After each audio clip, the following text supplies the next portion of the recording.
Okay. I think we're stable. I think we're working.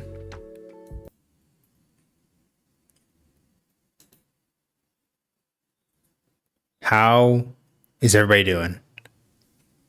Took a little bit of work, a little bit of research. I think I somewhat fixed it. We'll see. I was watching it as we were kind of waiting. I was getting some other stuff set up. Still fluctuates a lot.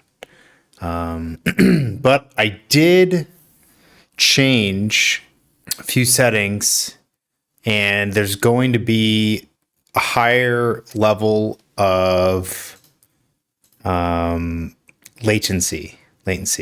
So it might be a little bit delayed if people are saying something. There might be a little bit of a delay between when I am reading and responding and then when people are typing. But I think that that's kind of the payoff we're going to have to see. I hope it's a little more stable. I don't think it's going to be. I think that there's going to be some other stuff I have to maybe try to do. I'm trying about at the same time as yesterday, and just might be and everything. I want to even maybe change my modem. I don't know. We'll see. I'm going to try to do at least these streams. I'm going to try to go just about every day, at least for this week, just to kind of see if there's ever a time that it gets better. But we'll see. The main thing is that we're get some writing done. I know I've got a couple of things that I want to try to work on today. I've been working on them today already, but I'm trying to wrap up a couple of scripts and a couple of things. So I might be swapping back and forth between different documents and stuff. So yeah, we'll see. We'll see how it goes. Why don't we get into our kind of first writing sprint? Let me know where everyone's at. Or you know what? Why don't you let me know what projects you guys are working on, and then also if there's a huge drop in quality, kind of the stream and the latency, and if the frame rates that you're noticing, if things are really bad on your end. Again, a lot of this is trial and error. A little bit new setup, dealing with new unknown entities and stuff. So, yeah, why don't we go into the first sort of sprint? I'll put the timer on. I'll put some music back on, and then we can talk for a little bit. I have some questions because I was going through some old videos and stuff that I was going to kind of bring up and everything. So, but if you've got other questions or things you want to talk about, be sure to mention them or say so in the chat. But mute's going back on. I am going to mute myself, and then and yeah, hopefully we'll get a little bit of writing out of the way.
Okay. That is our first sprint, and it warms my heart to see stable green bars for the sprint for the stream. How did everybody do? What's everybody kind of working on? A couple people joined.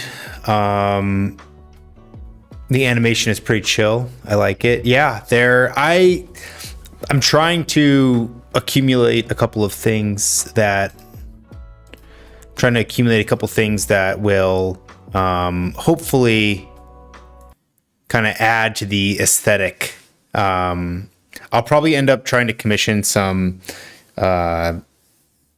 animation or GIFs, kind of like that, or GIFs, however you want to say it. But I'll probably end up commissioning some of those just to kind of add to the overall atmosphere and mood.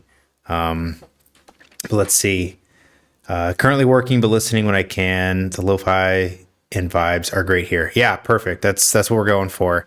Mostly trying to just be like a study group kind of. Or at least finishing up a couple of scripts that I've got for some upcoming videos and podcast episodes. So that's what I'll probably end up switching over to eventually. But I've been working on a couple of them during the day, and am kind of excited to be done with them. One, I know I mentioned it a couple of streams ago, has been a lot of work, a lot of research kind of going into it. It's over a new genre that I don't know if it has a name yet, really. And it's a little bit exciting just because it's something that feels new or fresh, or at least a fresh perspective on some common trends and tropes that I've at least noticed. But yeah, other than that, we've gotten some good feedback for some upcoming podcast episodes, or the video podcast episodes. Looks like people want to kind of hear about action and fight scenes. And then there was one that also got a little bit of, or a similar amount, I guess, of feedback, or what people were wondering about. And that was the common mistakes, or probably the most common mistake that I see writers make. And I mean, spoiler alert, for me, it's the thing that I notice the most is point of view. That's probably the one thing that I see that either gets messed up or isn't like fully understood, I guess, is writing point of view. And just some like very common mistakes, or I guess not common, very subtle mistakes that get made, that can kind of make or break a story, or at least make or break, whether it's an agent that it might peg you as like amateurish, or it's, it kind of breaks the immersion and stuff like that. So I don't know which one I'll do first. I guess we'll see. We'll kind of see what the editing process is after we finish filming those. But the action one will definitely be broken into a couple of parts. Couple of different. I think there'll be 3 different parts, like a 3-part episode type thing. And then of course I'll put them all together and put them as kind of like an omnibus, or like a, one, full length video, just kind of for convenience and everything. But yeah, those are going to be probably the next probably month or so of content's going to be around those. But as far as kind of the next video essay after this one that I've been working on, there's a couple of different topics that I really want to touch on. It's just both, or I guess two of them are going to be a lot of work, similar to this last one that I was working on. Two of them are going to be a lot of work. The other ones, I don't know if there's enough meat there. And then there's one other that I think is going to also be a lot of work, but not necessarily that I don't have an idea of what I want to say or do. I just have to have a lot of source material, which means there's a couple of books that have been kind of on my to be read, or books or looking for certain kinds of books that are kind of directly related to this topic that I'll have to get on and everything. So I just know that one will take a little bit of time, but I think kind of planning in the background for it is probably a good idea, just because I know I want to talk about that subject eventually. But yeah, let's see. There was a couple of interesting questions that I thought kind of came up from old videos. I was just kind of going through the comments and stuff like that. One of them was from was on the 4 tips on writing the beginning of your story. Someone had asked, I'm a young author and I have a lot of confidence in my book, and I eventually want to turn it into a movie. I know that sounds crazy, but I have a lot of things, but I have a lot of life to go. The only problem is I have no idea how to get there. Do you know what places are legit and what are scams? And I think the more important thing to kind of talk about here is actually like, well, it's kind of 2 parts, right? It's sort of the steps from a book to go to a movie, or I guess an idea for a book to then go to a movie, and also scams, or what do I do once I have a book, or what do I do once I have a story, what do I do once I have a idea for a movie or something. And the easier thing to kind of talk about, I think, here is going to be sort of the scams and what to kind of watch out for, because there are a lot of scams, kind of. I think the biggest red flag that is kind of the first thing that should be thrown up if people are saying this is, of course, like, within the vanity presses, that's not small prints or small presses, but vanity presses. Usually if anybody is offering, if anybody is telling you, I can get your book published for X amount of money, or I can get your book optioned, which optioning is the term used when a studio is buying the rights to your story to make into a movie. It's called optioning. But usually the biggest sign of a scam is if somebody is offering to pay you money, or to asking you to pay them money to then publish your work. You'll see, scam type agents do that. You'll see publishers do that. But in reality, the way that it should work, and the way that the legit way to work that works, is by agents only get paid when you get paid, right? When you go and you submit your book or your manuscript, or your short story, or whatever it is that you write, to an agent, they are the ones who want to work with you to then try and sell your work. And then they get paid when they sell your work. So up until your book getting bought by a publisher, the agent's getting no money. No, you're not paying them anything, and they're not paying you anything. When that agent and you and that agent do decide to work together, it is then their job to find your work a publisher and find someone to purchase your book. And then they get a cut from that. And then there's a whole bunch of other like payment schemes that then will get negotiated between the agent and the publisher, right? they're going to be the ones who are going to negotiate your royalties. They're going to be the one that are going to negotiate your advance. They're going to be the one to negotiate all of the other kind of rights, right? Your foreign rights, your film rights, your audio rights, all that other stuff. But the biggest thing is that you don't ever pay anybody anything to publish your work. Now, the exception to this is, and this actually isn't even an exception. This is just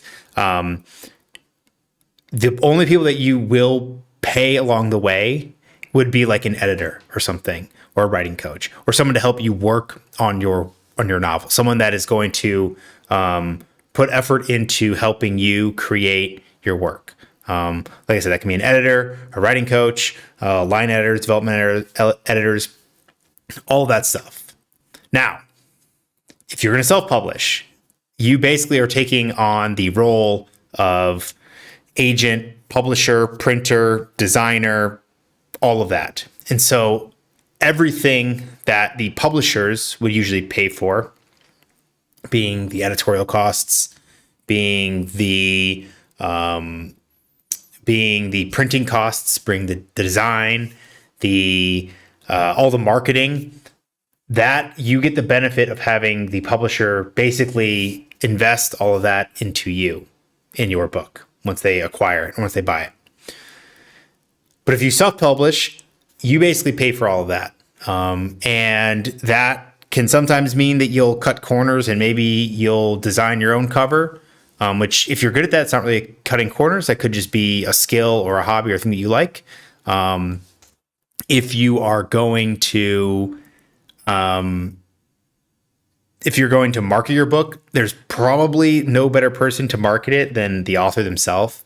I don't know if I've really heard of a lot of like marketing agencies that are hired by successful self-published authors. Now, maybe there's some that have done it themselves for a long time, built kind of a name, and then now they maybe outsource that, maybe. But largely what I see is that the authors themselves become like the marketing and the biggest advocate for their work. The other thing that we will sometimes see a lot of, that people will kind of, cut corners or kind of cut costs, especially if you're a first time publisher and you're publishing if you're self-publishing for the first time, is the first thing you're going to probably cut out, what most people will cut out, is an editor. But that's usually not the best idea. Just because you're so close to the work and you're so close to, you don't see all the little errors and stuff, If anything, hire someone to do a line edit. You don't necessarily need to hire someone to do a developmental edit or something like that. Those services are really, really good, and they can be very, very beneficial. But if you're going to self-publish, you should, at the bare minimum, get like a line edit done. Now, with all that being said, there might be like the way in which you go from like that book or story to then becoming a movie and stuff, that can happen a ton of different ways. That can be anywhere from like, a director reads your book and is like, I want to make a movie this, and then they make an offer because it's already published. They make an offer to option it, right? Other times, what you can sometimes see is, if you didn't write a book, but you wrote, a screenplay, you then basically do the whole editor or literary agent route, except through a film agent. And so you're looking for a film agent to acquire your script. Now, in addition to that, the other ways, of course, are, sometimes if it's network connections and stuff like that too. So the big thing is that you should probably have, the biggest thing for all of these is to make sure that you actually have a finished work. So whether that's a finished screenplay or you have a finished manuscript, and then you start to go along the publication process. Trying to acquire an agent or trying to acquire a trying to get your book optioned, it's to do that before you actually have a finished book, you're going to just burn bridges and like hurt relationships. Because people don't necessarily want to, unless you're really established, people don't want to buy or work with ideas. They want to work with actual like books or scripts, or stories. So, yeah, I'm going to go through a couple more of those too, in between kind of our writing sessions, but let's go into kind of the next sprint. Again, if you guys have any questions or anything like that, feel free to kind of, throw them in the chat. We'll get to them, especially if it's during kind of a writing session, we'll get to them. At the end of one and in between stuff. So let's go into our next kind of sprint. I'm going to mute myself. Music is back on. We'll reset the timer. Do this. And we'll check back in like 20 minutes.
All right. That pretty much wraps up the next session. Let's see. Turn this down a little bit.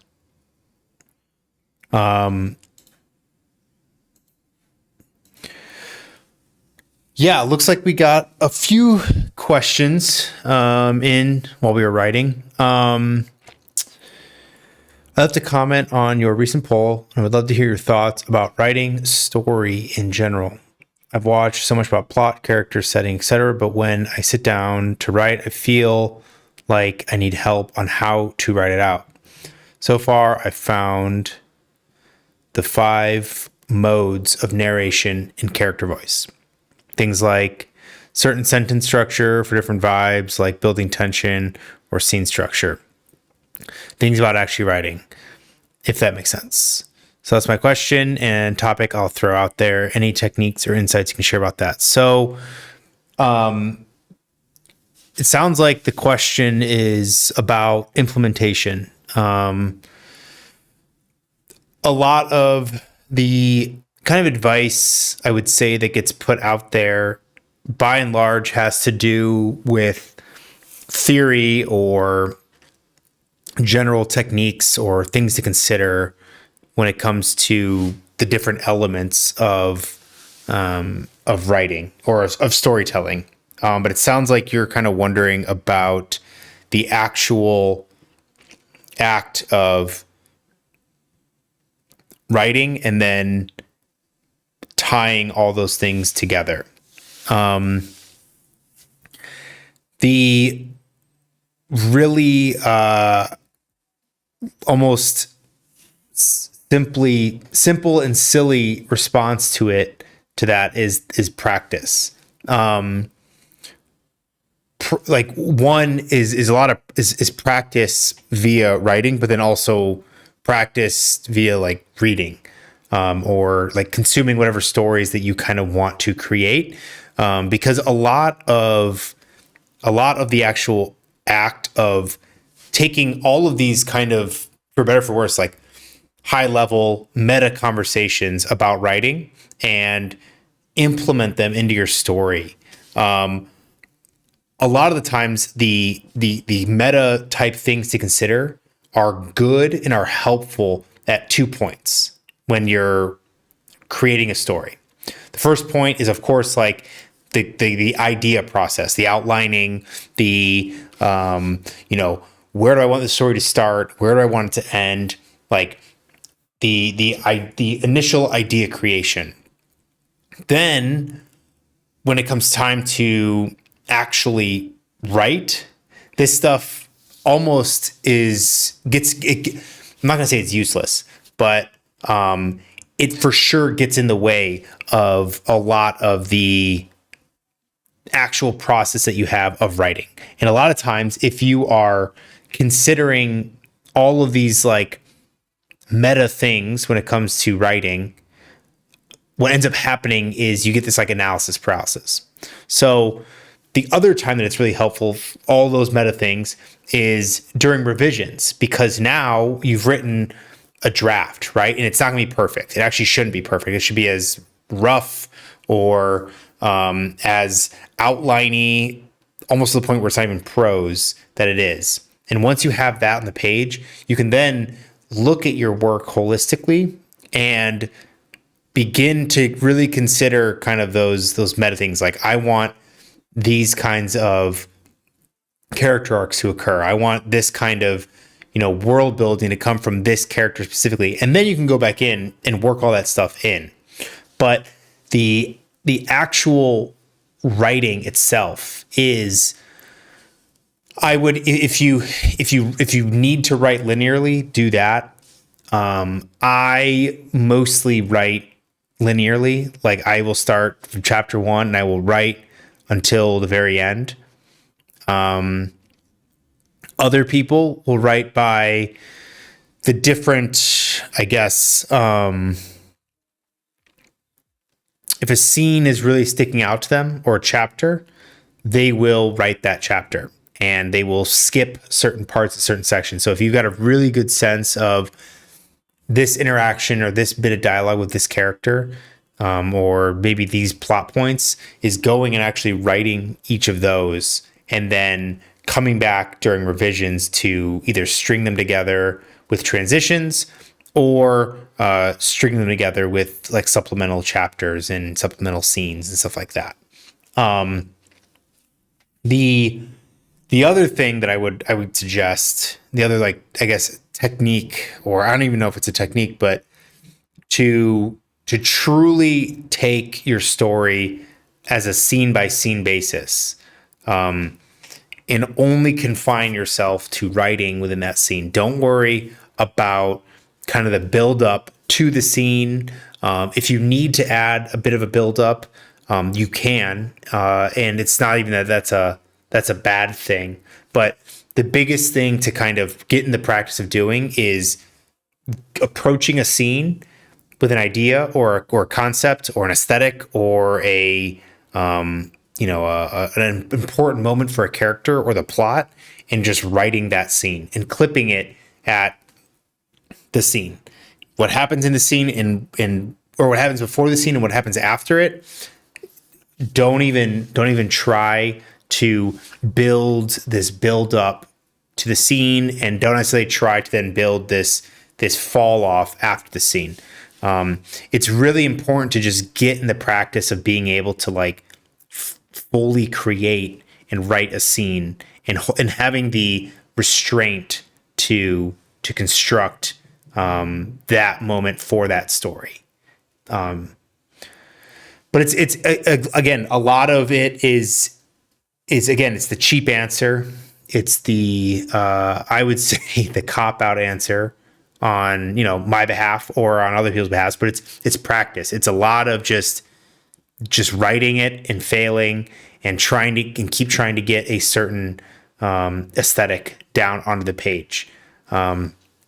Forcing yourself to write for or finish a scene, or even if, to backtrack, even if your scene is only 100 words, you can write a scene in 100 words. You can write a scene that is, 10,000 words. I don't know if you should write a scene that's 10,000 words. Maybe for like some epic fantasy or for, a big long battle or something. But for the most part, it's important to practice and work on just writing a scene, and then you finish that scene, then you write the next scene, and then you finish that scene, and you keep doing that, and you'll at least have a zero draft, or you'll at least have a couple of chapters where now you have a good sense of here's where the story's going and here's how it's going to start to look.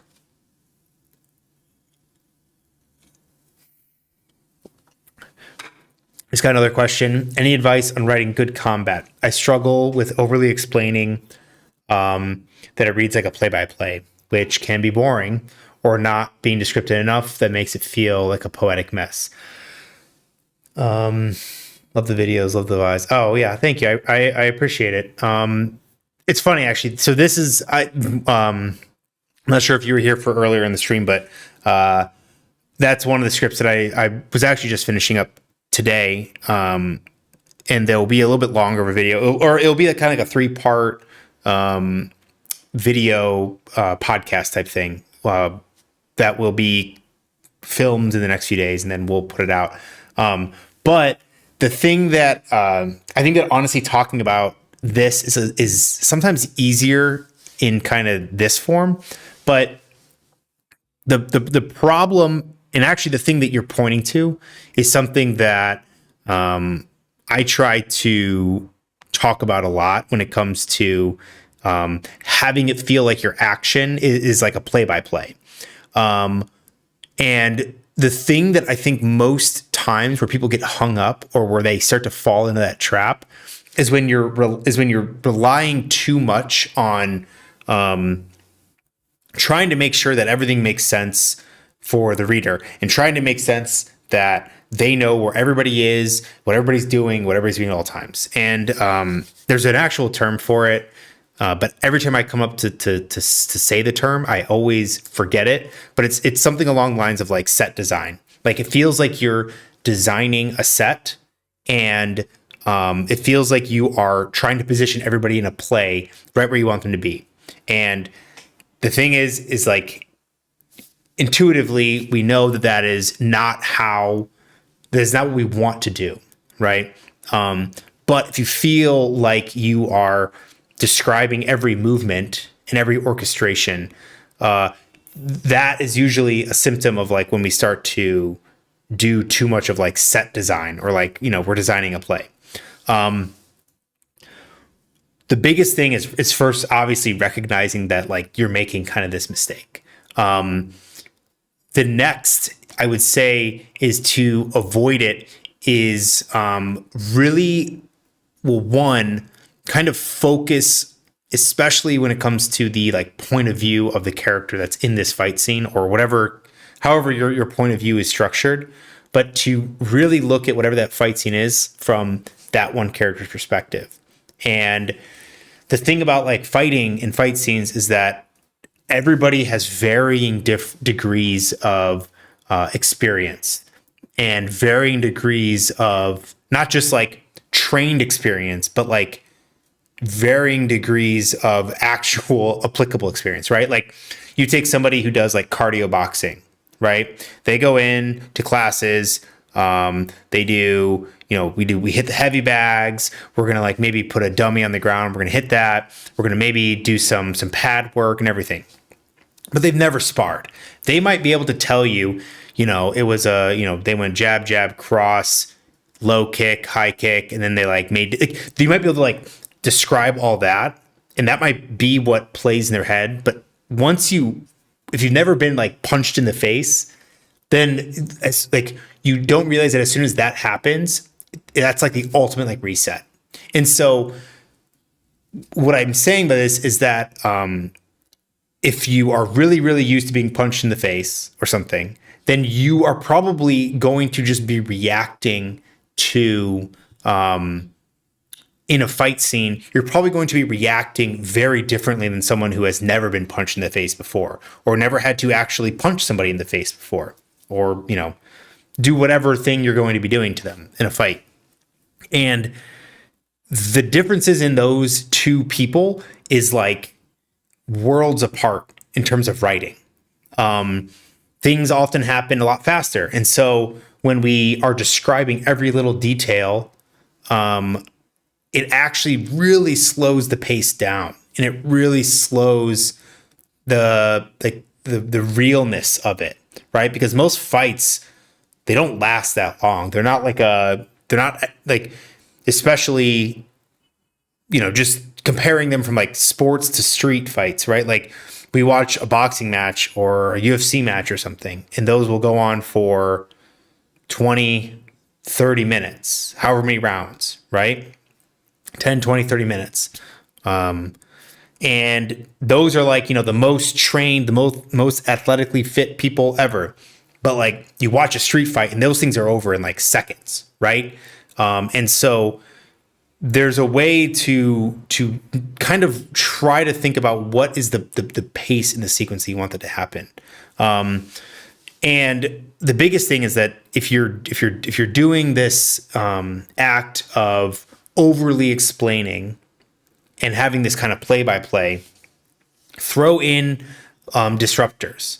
Or if you feel like you're doing that, we're then kind of on the inverse where you said that you're not being descriptive enough and it feels like a poetic mess, then you might want to throw in some very, very conscious action or deliberate technique and stuff.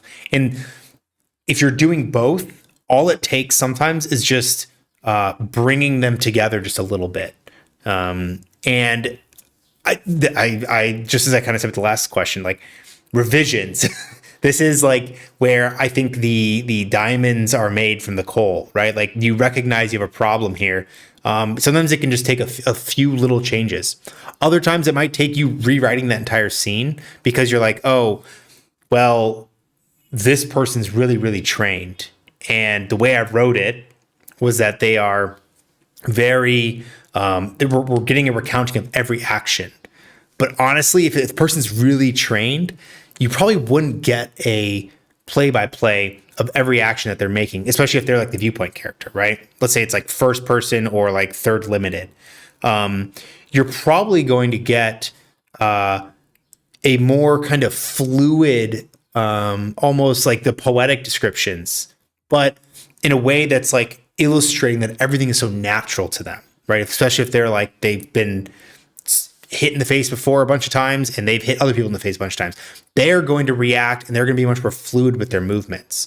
Now, you can then make the conversation more so on not necessarily the actions that are taking place, but on the skill gap or on the kind of like who is controlling the health bar, right?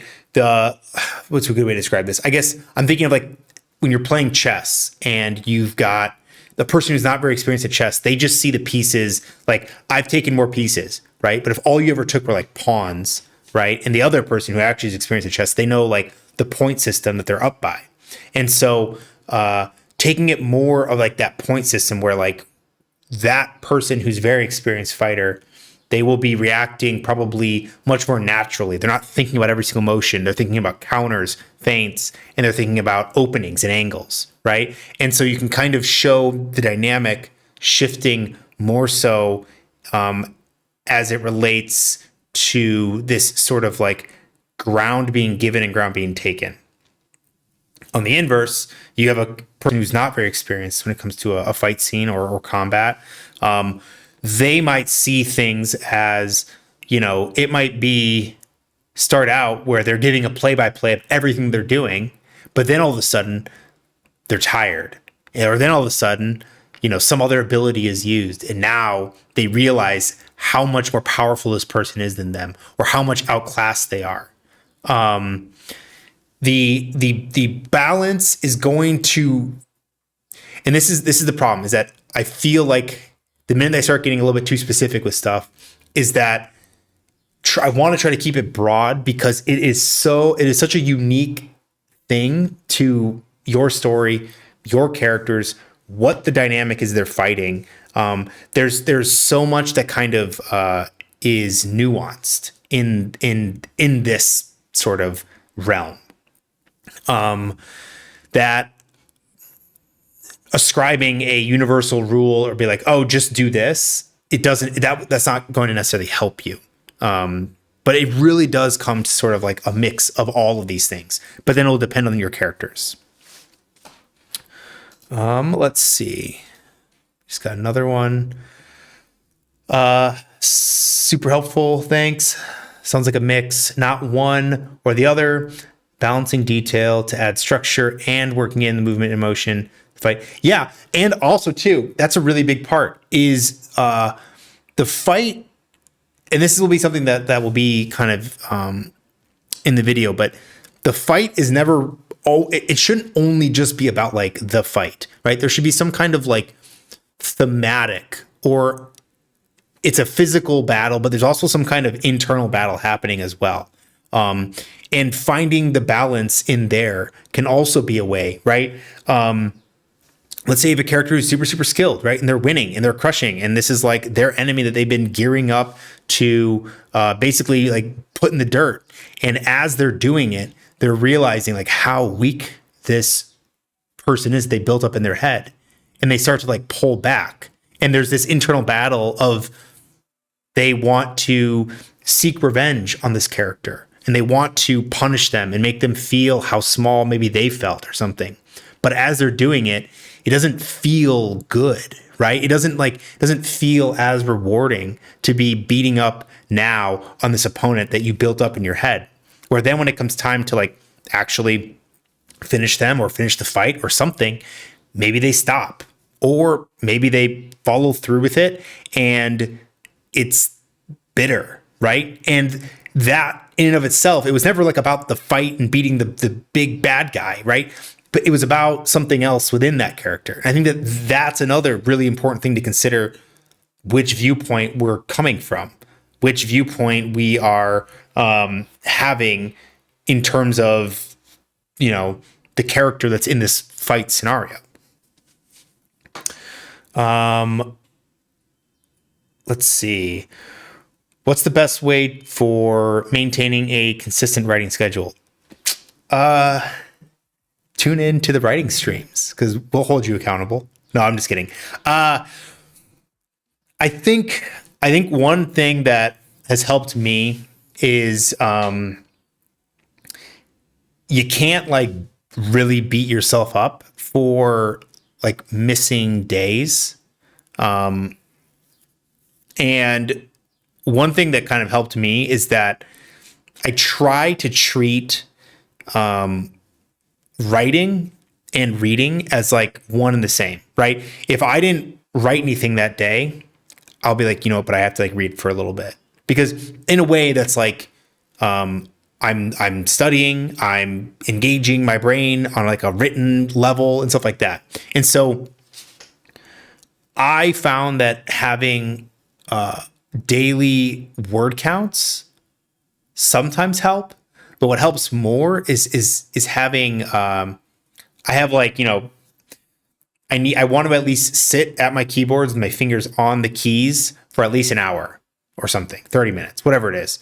Whatever time is like, I can do this, that's going to be easy because once your hands are on the keyboard, even if you're like, I just have to keep them there for 15 minutes.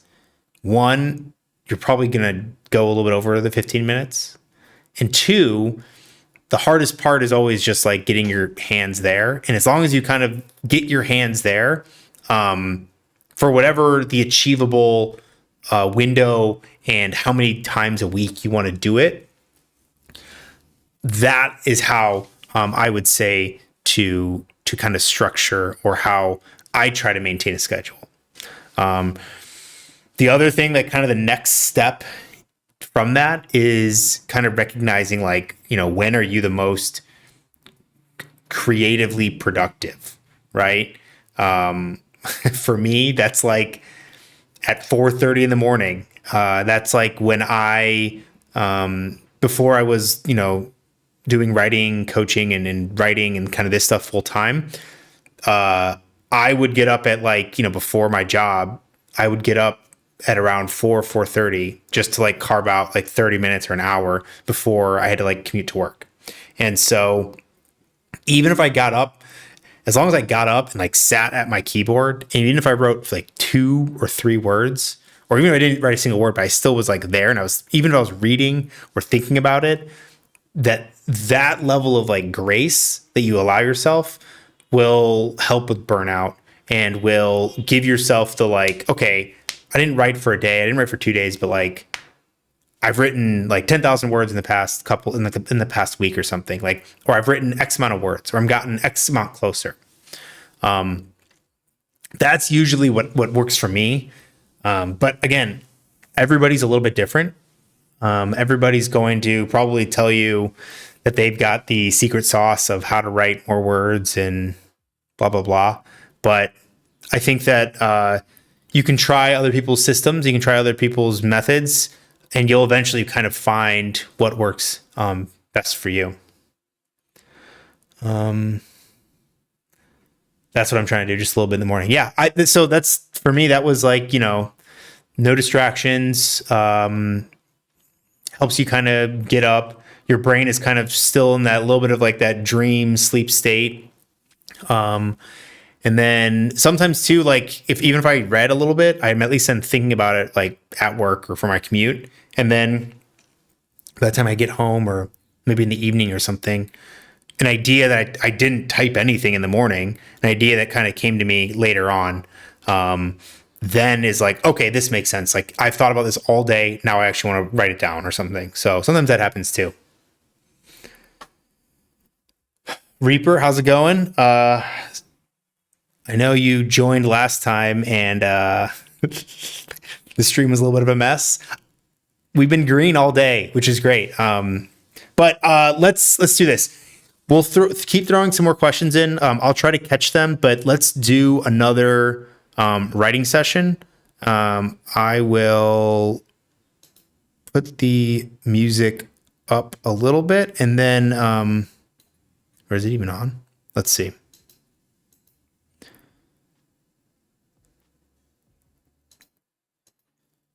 broken? Nope.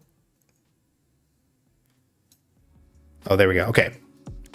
All right, we'll put the music back on a little bit. I'll put the timer on. I'm going to mute myself. We'll do another 20 minutes, but again, feel free to throw stuff in the chat.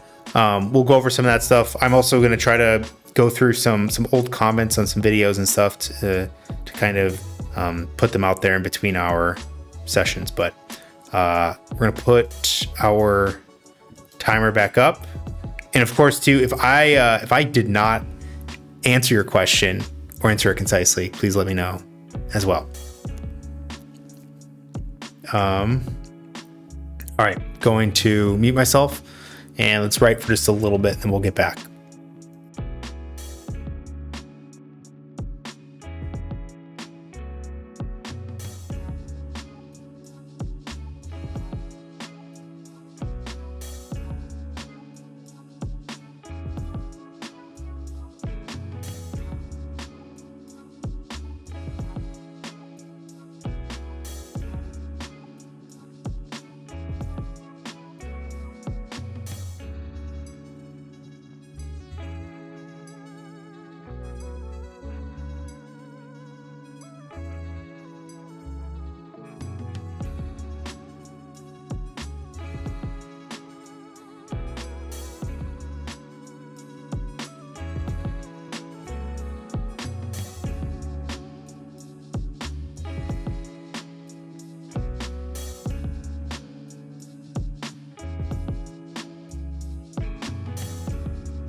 All right.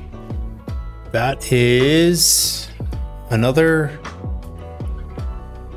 session done. How did we do?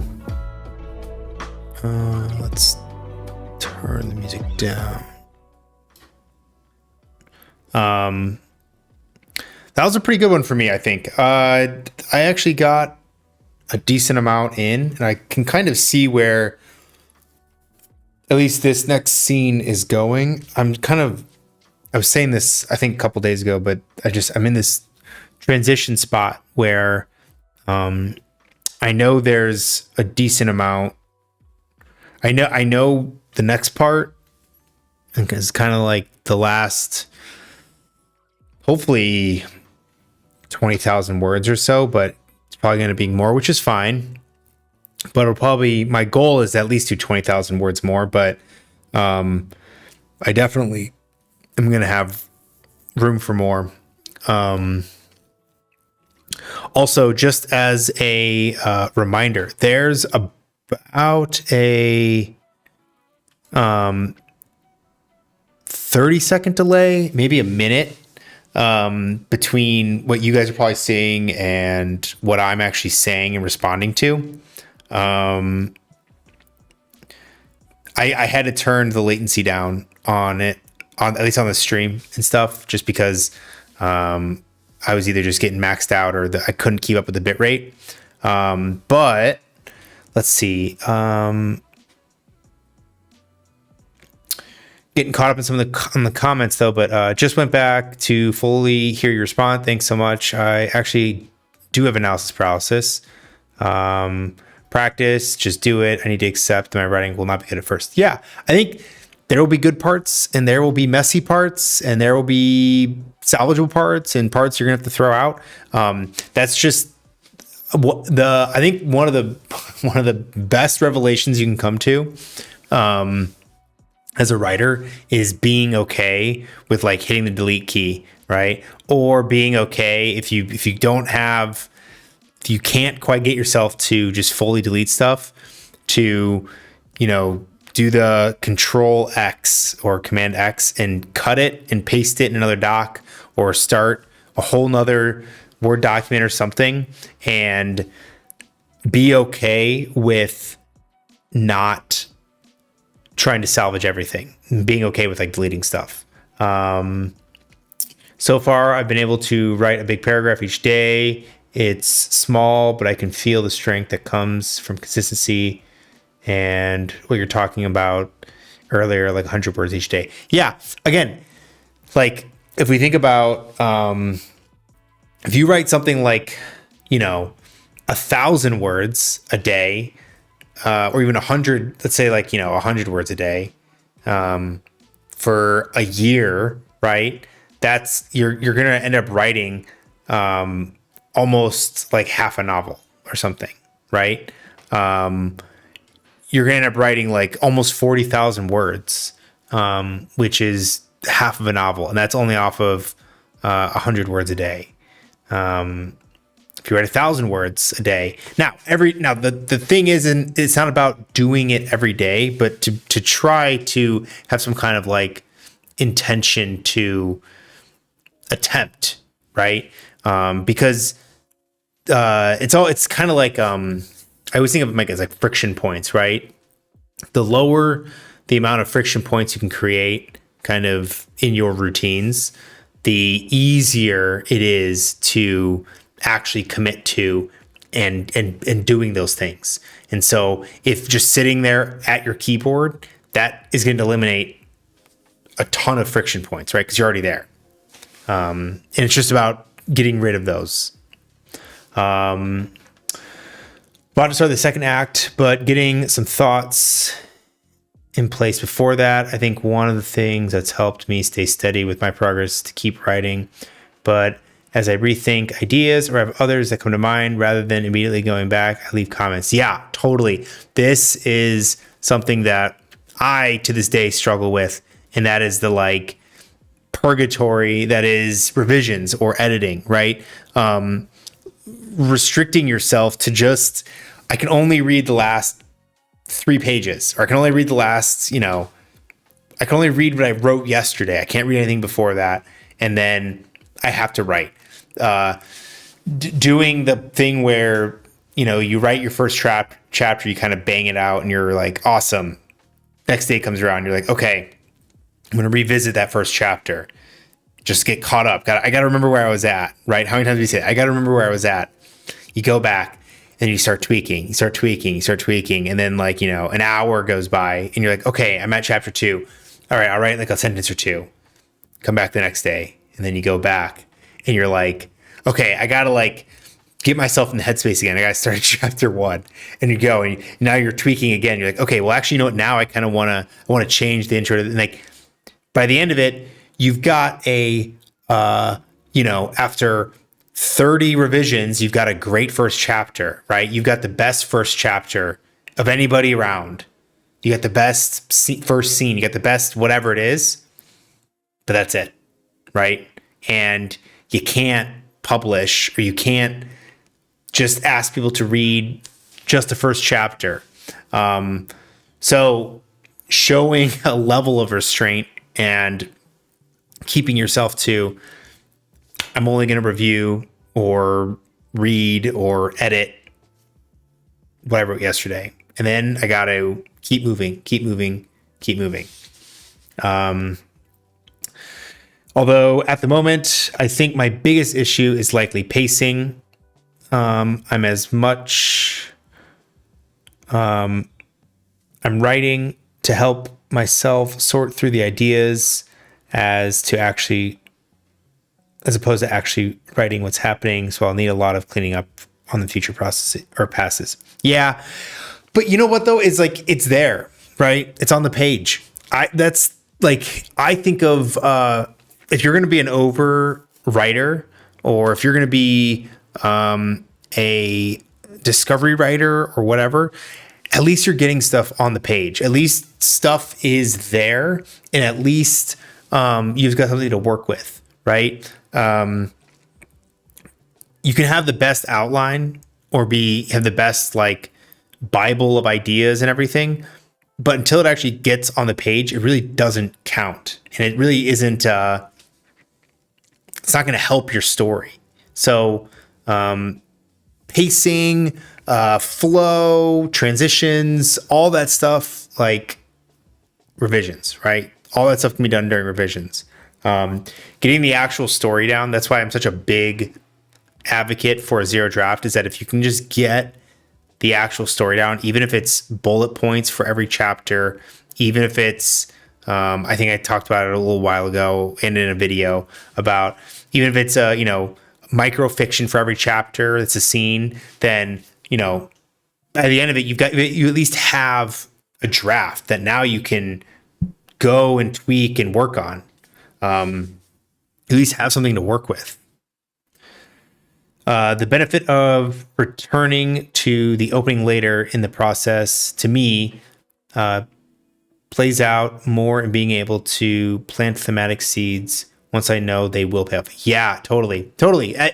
Honestly, trying to foreshadow stuff during a first draft or a zero draft, you're like, I'm going to foreshadow this to happen.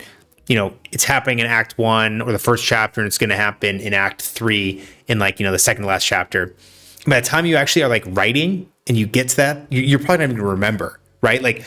Are you really going to remember the little bit of foreshadowing that you did before, when you first started this project or early on in this project?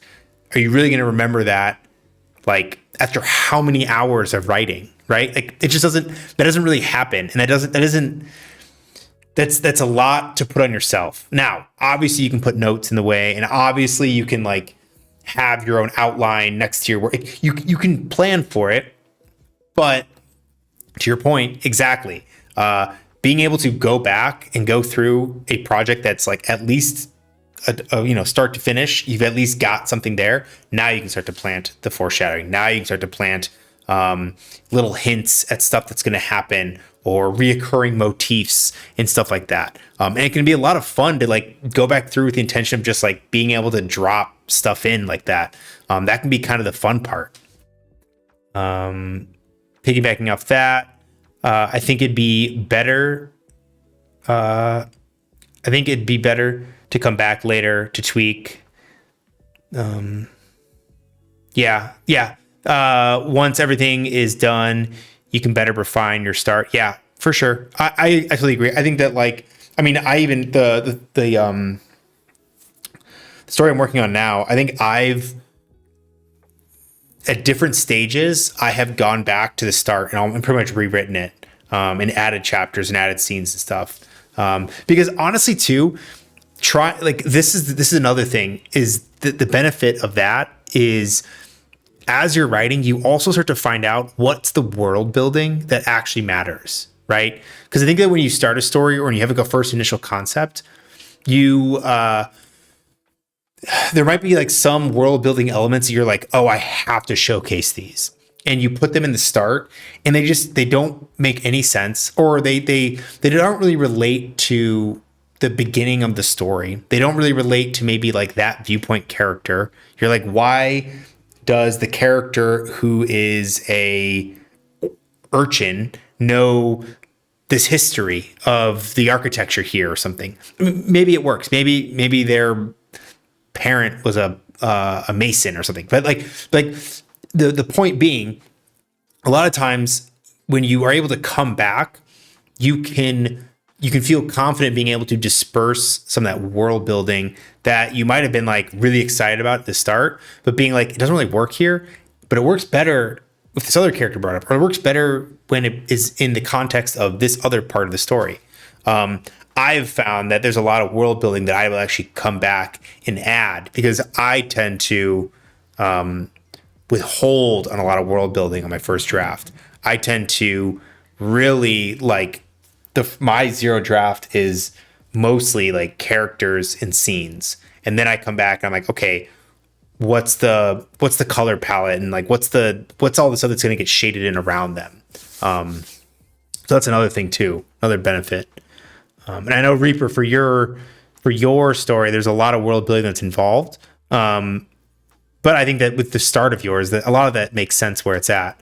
But it's just you're able to go back retroactively and kind of be like, okay, this is what's going to be really important to get in the context of I have this scene that's going to lead to this one.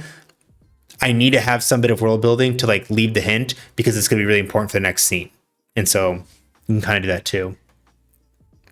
One thing I'd say I've been a huge weight off my shoulders is I finally have a clear idea of what I'm wanting my Act 3 to be. I think I might still be struggling with the details therein. Yeah, like I did with the first act, but it's been brother sure. Yeah, I think honestly too, the being able to like get to a good place in one draft or in one act of your story is like a huge sort of confidence booster too, that you're like, okay, I might not know what I'm doing right now, but I've solved this problem before and I've fixed something like this in the past. So totally. I think that's a good point as well. One thing that there was a question I was reading too that was on a prior video, and I think it was on the one about short stories I did a little while ago, but someone asked something along the lines of like, how do you write the intro or how do you write the first part of a short story?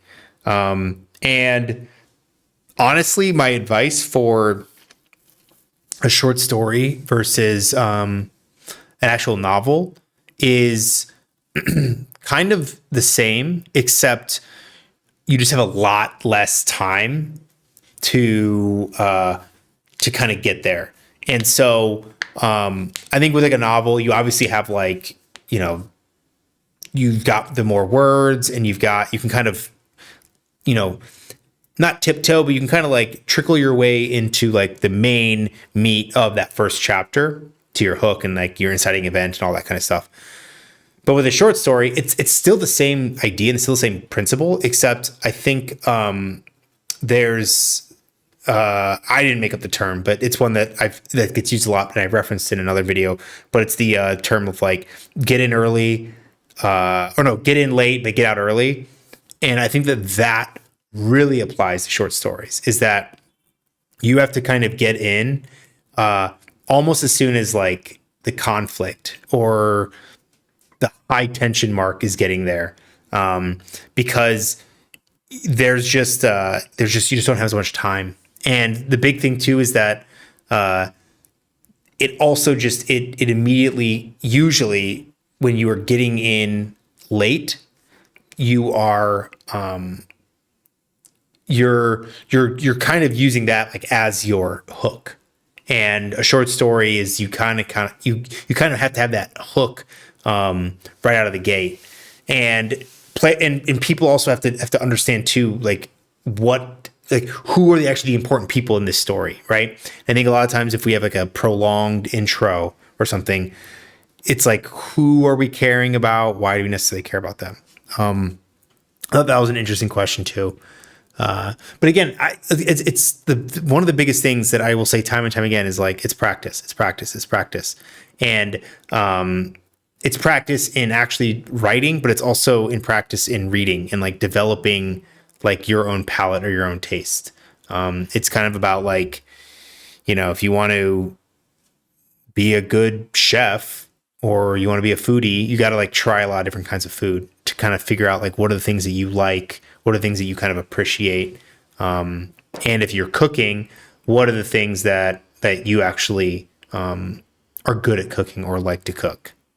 So a lot of them kind of boil down to that.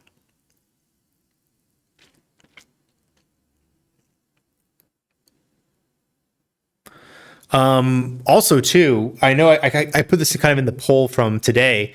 What exactly is everybody writing? There's actually a lot more people I saw that are actually writing web series, or sorry, web comics, and kind of in the digital sphere, or at least the not the digital sphere, but like the physical sphere of like physical art and everything. I was actually kind of surprised about that. I didn't realize that so many people were doing that. Let me take a look at it too. Yeah, sequential art. Not as many people doing screenplays, but obviously the most people are doing novels, novellas, short stories, written form, stuff like that. That makes sense. But I was surprised that more people were doing sequential art as opposed to screenplays.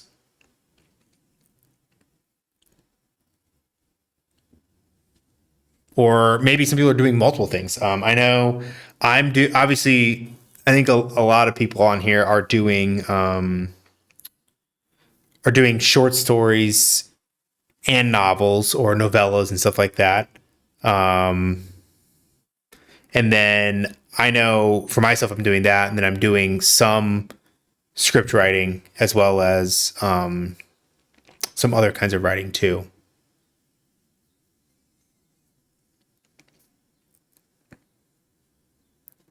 Getting stuck in the tweaking loop is me every time before I write, because I read what I wrote to remember my mindset, and then I fall in. Yeah, no, again, that happens, and it's one of those things that you just like eventually you tell yourself you can't keep rereading. That's why I was saying that if you tell yourself you're only ever going to reread what you wrote the day before, and then if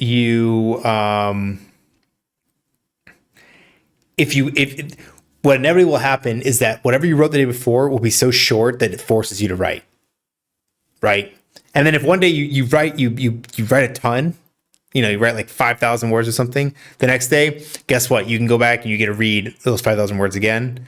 But you didn't write anything the next day, so it looks like you're starting with new fresh words. So, but you're writing an adventure horror novel. That's interesting.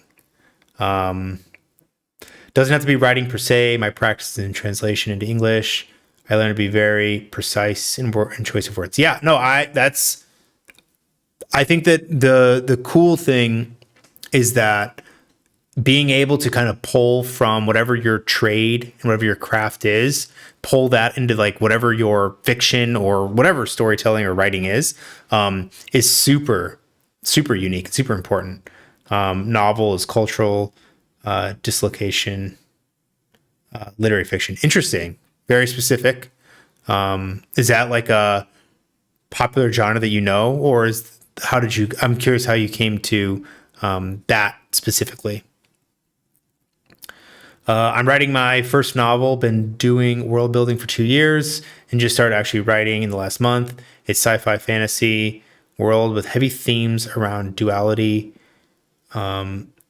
expectations, and choice. Interesting. Yeah. I think it's cool when you can kind of, or it's actually probably better sense of the world building in the world itself, that you can kind of, a story can kind of fit into it much easier.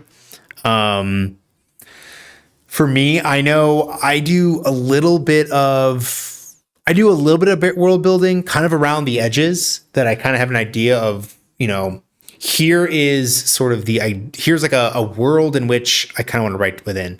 And then as I find the story that I want to write, usually I world build around that story. And then from that, I get to a point where I'm like, okay, this has grown to be big enough that I'm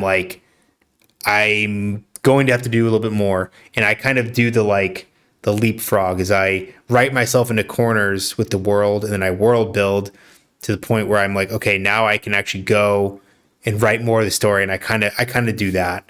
But I've also been kind of writing within the same, I've kind of been writing within the same world for pretty much all of my short fiction all exists within the same universe. And then the current novel I'm working on exists within it. But they're not really connected and stuff like that. If you remember working with mine sometime back, I'm still working on that, though. I have some ideas for short stories the past year. Yeah, I do remember. Yeah, I remember very clearly. Though less my ballpark. Like I said, the short stories, they can be kind of fun to explore world too. That's one thing that I did. That's one thing. I was at WorldCon a few years ago, and that was one thing that I forget what the panel was, but one of the writers, it was actually a short fiction specifically panel, and I think they had like Clark's World and like that kind of stuff on there, or the editor of Clark's World, and then some other people. And one of the funny things they said is they're like, we love all of our writers, but every short fiction writer ends up graduating to being long fiction, but we'll always take them back because people always come back to test worlds and test their world building and test new ideas as short fiction.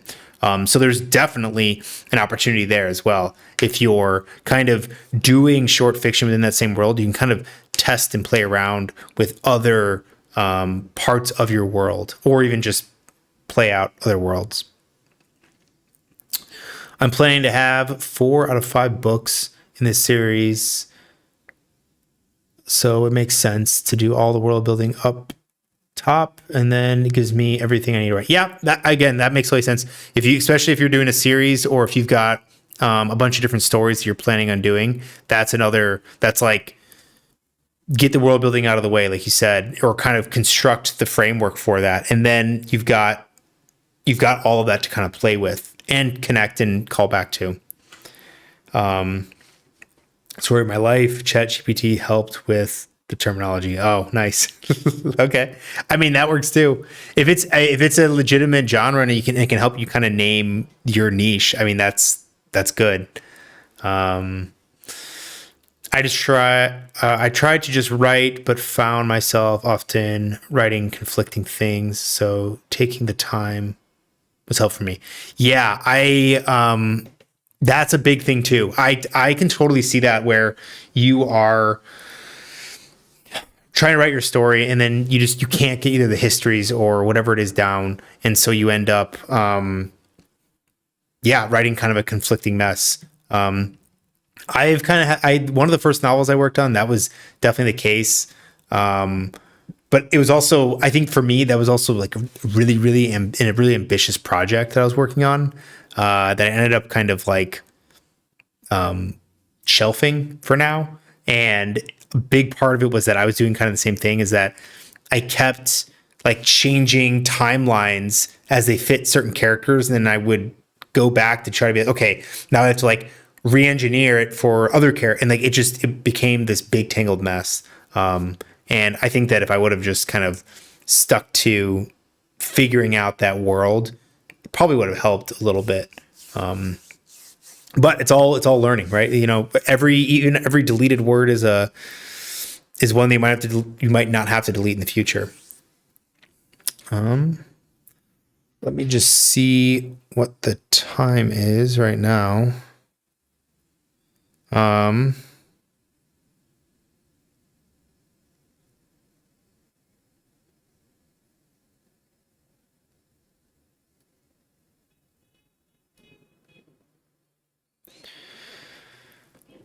Why don't we're going to do another sprint. So I will put the music back on. God, I am so happy right now. I'm so glad that this stuff is it's all stable. I don't know what I would have done. Punched a hole in my computer is what I probably would have done. But yeah, so we'll put some music back on. Keep throwing questions or topics and stuff, and we'll come back to them. But we'll do another 20 minutes of writing. We'll go for a little bit longer. I don't see any reason to kind of stop anytime soon. But why don't we throw this up and this, and then I am going to mute myself.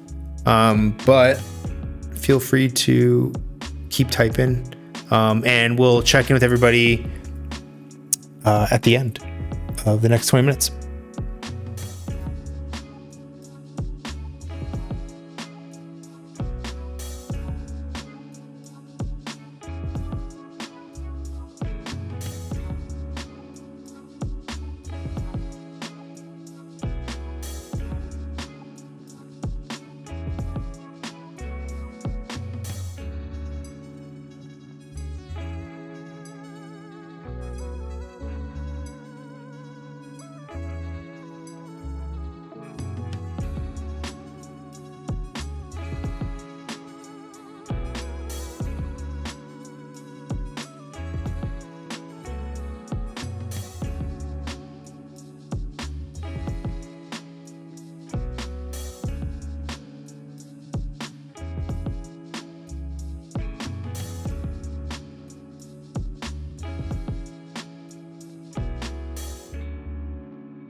Thank you, Peyton, for the donation.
Okay. That is our I think that's going to be our last sprint, but we're going to hang around and talk for a little bit longer before I end up hopping off. How did that go for everybody? How was that sort of writing session? I saw some comments were kind of in the chat. And again, thank you for the donation. Really appreciate that. There was a question about using AI like ChatGPT or other tools. The one thing that I always said, and it's funny that you mentioned it, but like name generators and stuff like that.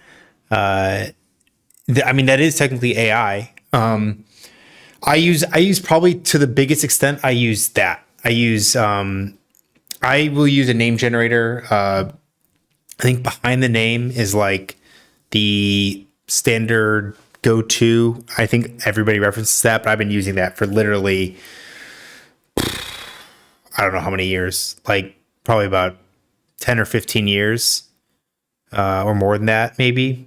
I've been using that for a long time, mostly because I like to first take something that, or I take a culture that will be like, I want to make this place their naming convention based off of X culture or X region or something.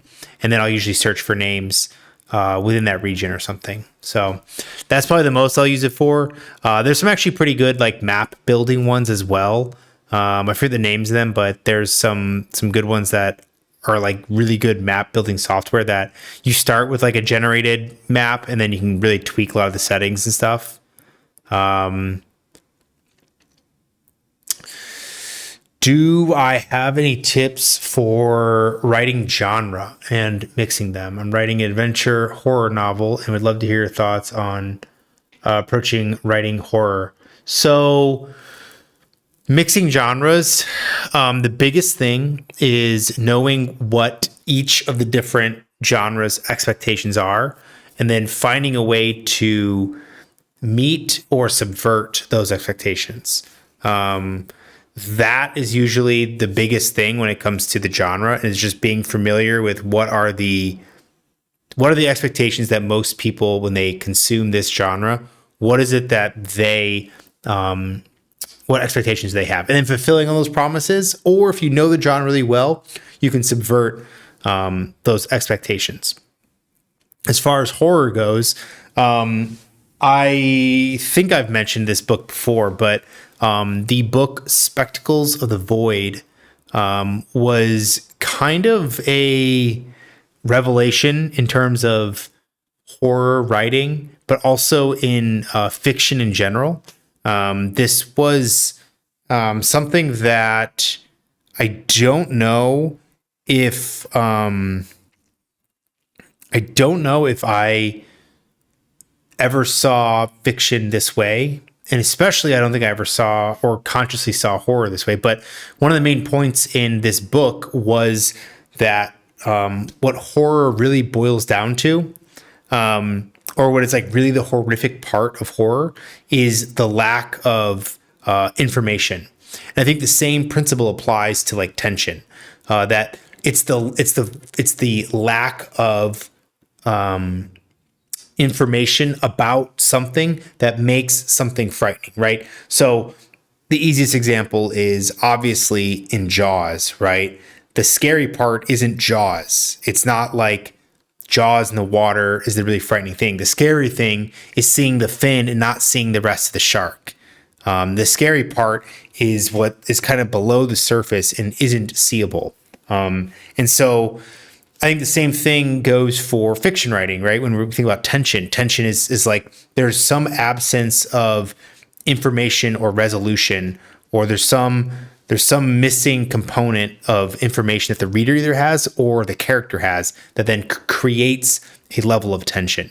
So generally speaking, those are probably like some of the biggest things that I usually take if I'm going to be writing horror or something like that. Music is vibing, good. Although I do think I need to add more to this playlist. I'm gonna need to make a little bit. I think I need to make a couple different playlists that I can kind of swap between because I don't want to overuse the ones that I threw together. How would you recommend weaving in world building, lore, non-backstory elements into the story so that it feels rich and impactful to the story without being heavy-handed or feel like exposition? So my biggest thing for including that stuff is that it has to make sense from your point of view characters. And so if you want to add elements about a certain kingdom or battle or a certain lineage or something, it has to make sense that it's coming from from that viewpoint character. So if you really need, or you really want to showcase more history or something, then you need to have some character who is either attached to that history as a viewpoint character, or that they're maybe like a historian, or their background is involved in the history of this thing, or they were involved in the conflict. I think the biggest thing and the most like slept on way to do this correctly is to really utilize your viewpoints and to really utilize your viewpoint characters. They can do a ton of legwork for you in terms of like letting you and giving you the opportunity to world build in certain areas. But I think that is one. I think another one is make the conflict something to do also with the world or with the history or with some bit of lore. So this was a concept I didn't really get for a long time, but I heard a lot was your world building should reflect the conflict of some sort. Now, this can be on a thematic level where like if, revenge is a theme, maybe a huge part of the history that shaped the world was because of the revenge of one god with another or something. That can happen on a thematic level, but you could also have it where the actions and maybe the thematic goals of a character are very much tied to the state of the world or the way in which the world is. I have to think a little bit harder about specific examples of this happening, but you can kind of start to see the framework of sometimes this playing out. Also, exposition, like you can kind of hide it, but it will eventually kind of come out, but you can kind of hide it in dialogue. And as long as you make it so the dialogue is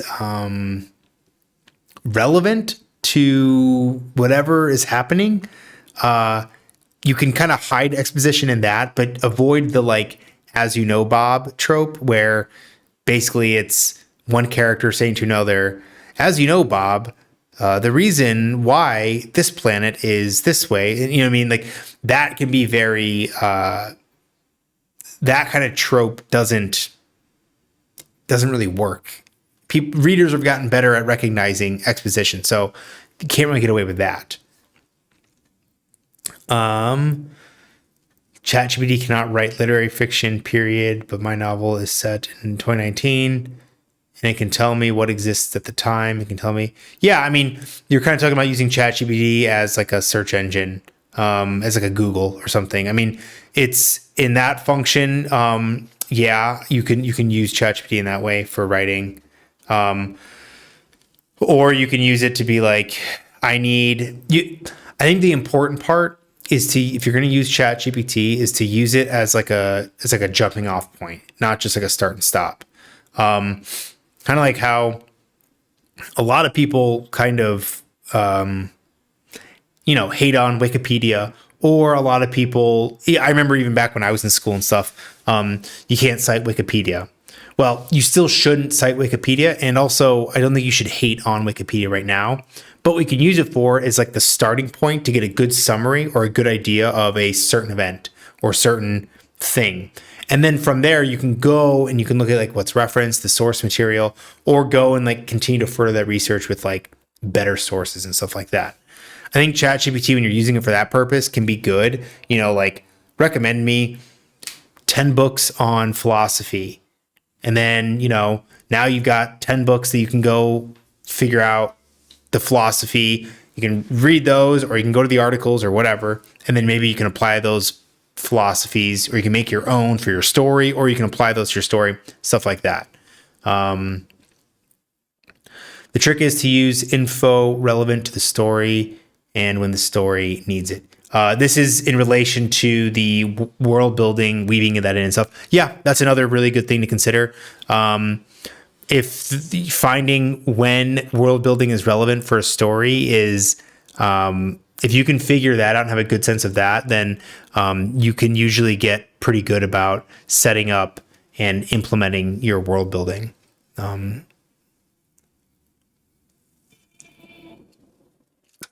the same topic, I personally recommend thinking of ways that information would come up naturally or via conflicts that struggle, even in a minor way, that could occur through direct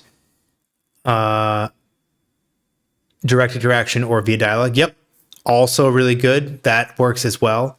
If the world has a kind of fungus that would affect the water, having someone affected by it or another catch character before, yeah, that's also really good too. Because then also too, I mean, you could have, you know, a character where their entire village or their entire home was wiped out because of a fungus one time, and maybe that's like the reason why this part of a map has a certain name, or this area is largely uninhabited. Like, then you can really start to like, it's these small catalysts that then spark a bigger like inflection point for your world. Those are all great suggestions. Make sense to find ways to make the world come up in conversation, action. Yeah, all that stuff. Yeah, I think the biggest thing is that if you're gonna have something come up, it's got to matter to the characters, right? If you can at least just go by that principle, then most often than not, the world building will feel justified, and the exposition will, even if it is exposition, that'll also feel warranted. Like if a character's, if you've got like a, you know, a princess or something that's talking about why she hates this one family, and it has to do with the fact that that family feuded with her family and did all these hits and assassinations, or, you know, whatever political intrigue, then like, again, all that stuff makes sense. And the reader's like, oh, I'm so glad to get looped into that. Now I hate that family too, or something, or I get where they're coming from or something. You know what I mean? Like, you can at least start to build it in that way. Relating to ChatGPT, when you ask for a list of area-specific names with a desired name or syllable, which speeds up the process. Yeah, that could work too. Personally, I just like hitting the random give me a name, and then if I see a name I kind of like, I can click on that and then see its origins, see if there's, you know, I think that behind the name you can then click on it and it will tell you like other region specific, like other names that are used in different regions, like, you know, yeah, like Nicholas, and then the different pronunciations or different spellings for that through different countries. Building off that, the fear doesn't necessarily come from the shark, but not knowing where it is. Yeah, exactly. Not knowing where it is, not knowing how big it is, not knowing like all of those things. It's the not knowing. It's exactly right. But yeah, I think that that whole concept too is just really, really applicable for fiction in general. Just, it's the more you can withhold from the reader and slowly give out, the more tension you can build, and the bigger the kind of payoff you then have.